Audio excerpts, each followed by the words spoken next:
श्रीमन नारायणाय नमः। समस्त देशवासियों को इस पावन नवरात्रि के पावन अवसर पर बहुत बहुत शुभकामनाएं और बहुत बहुत साधुवाद। आज यह सनातन से युक्त यह समय कालखंड और यह राष्ट्र गुंजायमान है। इस देश में आज एक विकट स्थिति आ खड़ी हुई है। खंड खंड के नियमों में, खंड खंड के विधानों में बटा यह देश जब एक व्यक्ति, एक विशेष राजा जब आपको अखंडता में एकता की बात करने के लिए, जोड़ने के लिए प्रयत्न कर रहा है, कोई भूखों न सोए, कोई किसी कष्ट में न रहे, किसी को चिकित्सा का भाव न हो, किसी को शिक्षा का भाव न हो, जब यह दौड़ दौड़ करके गली गली और हर प्रदेश, हर राज्य, हर जिले, हर मुख्यालयों पर ऐसी व्यवस्था और प्रबंध किया जा रहा है, तो ऐसे में कुछ क्या मैं ये कहूं कि जो भ्रम की स्थिति में लोग मचले हुए हैं, उनको समझने की आवश्यकता है कि यह सब अगर किया जा रहा है तो आपके लिए किया जा रहा है। आज राजपूत समाज मैदान में है। मैं यह दावे के साथ करता हूं कि राजपूतों में कुछ ही लोग होंगे जिनको आधारभूत आवश्यकताएं होंगी, वरना सभी लोग संपन्न और समृद्ध हैं। लेकिन अगर राजपूत समाज अगर पूरे देश में अखंडता की बात कर रहा है, एकता की बात कर रहा है, तो कहीं न कहीं राष्ट्र जीवित रहे, राष्ट्र सजीव रूप में हम लोगों के बीच रहे, राष्ट्र सुसज्जित रहे, सुसंगठित रहे, इसलिए राजपूत अपनी आहुति पुनः देने के लिए समाज में आगे आकर के लड़ाई लड़ रहा है। ठीक है, जब समस्याएं देश पे आई हैं, जब राष्ट्र को लगा है कि नहीं, राष्ट्र को सुरक्षित बचाने के लिए व्यक्ति की आवश्यकता है, समाज की आवश्यकता है, तो राजपूत समाज हमेशा 2 कदम आगे बढ़कर के आगे आया है और ब्राह्मणों का आशीर्वाद हमेशा राजपूतों के ऊपर विशेष रूप से रहा है। मैं आप सभी सनातन साथियों से विनम्र निवेदन करता हूं कि हमारे यहाँ जाति प्रथा नहीं है, हमारे यहाँ वर्ण व्यवस्था का विधान है। ब्राह्मण, क्षत्रिय, वैश्य, शूद्र, चारों इन्हीं वर्णों में ही सारी जातियों का समागम हो जाता है। आप सभी लोग समझने का प्रयत्न करिए। जो लोग भी भ्रम की स्थिति में देश में लोगों के भ्रांति भय वातावरण में जो नाना प्रकार के दुष्प्रचार के माध्यम से आपको भ्रमित करके, आपको आगे करके, आपको निगल जाने जैसा माहौल वो लोग तैयार कर रहे हैं,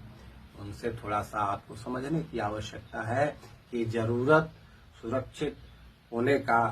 आप सभी समाज के लोगों को है। आप सभी लोग एकत्र होकर के, संगठित होकर के सारी बातों को समझिए, समझने का प्रयत्न करिए और राष्ट्र की एकता और अखंडता में अपना योगदान प्रदान करिए। तभी आपका राष्ट्र सुरक्षित रहेगा और राष्ट्र सुरक्षित रहेगा तभी आप रहेंगे। अन्यथा जो राष्ट्र असुरक्षित हुआ है, जिस राष्ट्र में इस तरीके का गृह युद्ध हुआ है, वह राष्ट्र कमजोर हुआ है। और जब राष्ट्र कमजोर हुआ है तो जो बाहरी शक्तियां हैं, जो बाहर की मूलभूत रूप से इसीलिए काम करती हैं कि हमको एक दूसरे पे कब्जा करना है, वह आपको निगल जाएंगी, खा जाएंगे। और आज आपकी जो भारतीय स्वतंत्रता का हम पूरे विश्व में उदाहरण देते हैं कि आज जितनी स्वतंत्रता भारत में है, उतनी स्वतंत्रता पूरे विश्व में कहीं भी नहीं है। तो अगर आप लोग चाहते हैं कि ऐसी स्वतंत्रता हमारी बनी रहे, तो आपसी सौहार्द को बनाइए, आपसी प्रेम को बनाइए।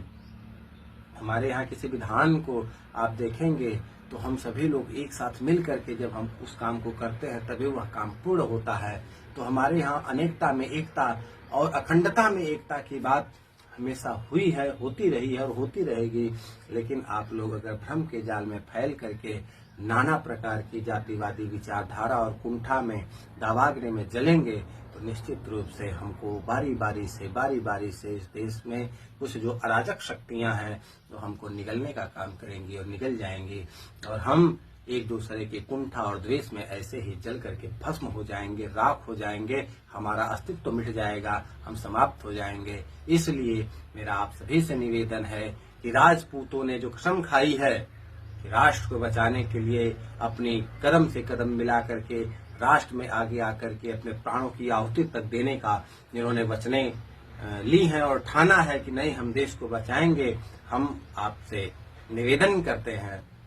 इस समाज में आगे आकर के आप लोग अपने अस्तित्व, अपने देश, अपने राष्ट्र, अपने धर्म, अपनी परंपरा, अपनी आस्था, अपने विश्वास को बनाए रखिए, तभी आप सुरक्षित रह पाएंगे। मेरा आपसे पुनः निवेदन है कि आप चाहे जिस भी विचारधारा में आपका दिमाग घूम रहा हो, एक बार, मात्र एक बार एकांत में जाइए, विचार करिए, थोड़ा सा पुनरावृत्ति जो है आपके इतिहास का उसको दोहराइए, पढ़िए, समझिए कि हमारे लिए शुभचिंतक कौन हो सकता है, कौन सा समाज हमारे लिए हितैषी हो सकता है। अगर आपका आत्मा कहता है कि नहीं यह राजपूत समाज आज विरोध करने योग्य है, तो मैं दावे के साथ कहता हूं कि आप कर सकते हैं। अन्यथा अगर आपकी आत्मा कहती है कि नहीं इस समाज के साथ हमको कदम से कदम मिला करके चलना चाहिए, तो मैं आपका आह्वान करता हूं कि आप आइए, राष्ट्र को सुरक्षित हाथों में सौंप दीजिए। राष्ट्र जब सुरक्षित रहेगा तो हम आप सभी लोग अमन चैन की सांसों के साथ अपने सुंदर जीवन यापन को स्वच्छंदता पूर्वक, आज भारत एकमात्र ऐसा धर्म निरपेक्ष देश है जहां सारे धर्म के लोग अपने अपने विधि विधान से सभी प्रकार अपने आस्थाओं का, अपने विश्वास, अपनी परंपराओं का निर्वाह करते हैं। पूरी दुनिया में, पूरे विश्व में ऐसा कोई इकलौता ऐसा देश नहीं है जहां सभी धर्मों के लोग इस तरीके से स्वतंत्रता के रूप में और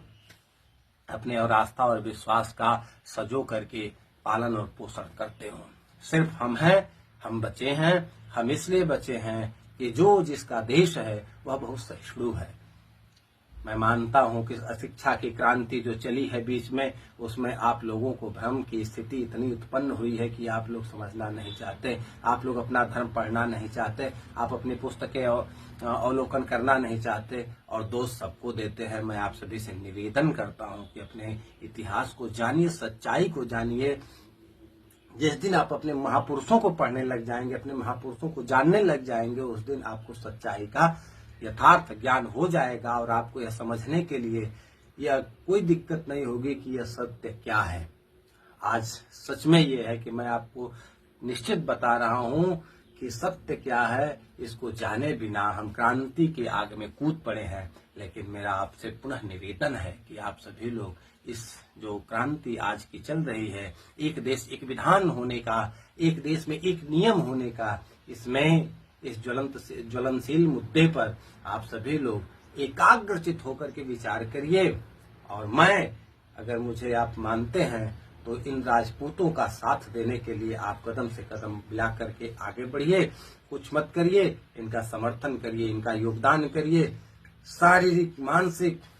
आर्थिक जिस तरीके से आपका संभव हो सके मदद करिए, योगदान करिए। राष्ट्र निश्चित रूप से सुरक्षित रहेगा, आपको किसी प्रकार की कोई और दिक्कत नहीं होगी, किसी प्रकार की समस्याओं का सामना नहीं करना होगा और हम लोग निश्चित कदम से कदम मिला करके जीवन पर्यंत और युग युगांतर तक, कल्प कल्पांतर तक हम लोग इसी तरीके से प्रसन्न चित्त होकर के भारत की अखंडता को बनाए रख पाएंगे। अन्यथा आपके हाथों में आदेश है, आप लोग जैसा चाहें वैसा करें। मैं आप सभी से बस एकमात्र निवेदन कर सकता हूं, जय मां, जय भवानी, जय आदिशक्ति, जगत जननी मां जगदम्बा। मैं जगदम्बा से भी, माता से भी निवेदन करता हूं कि हे मां, इन राजपूतों को अद्भुत शक्ति प्रदान करो, जिससे यह अपने विजय गाथा को पुनः दोहराने में समर्थ सिद्ध हो, सफल सिद्ध हो और इन दुराचारियों को, इन राक्षसों को, इन जो राक्षस जो लड़ाई लड़ रहे हैं देश को नष्ट करने की, खंड खंड में बांटने की, खंड खंड कर देने की, इनका नाश करने में यह राजपूत समाज सफलता प्राप्त करे। मैं मां विंध्यवासिनी से यह कामना करता हूं।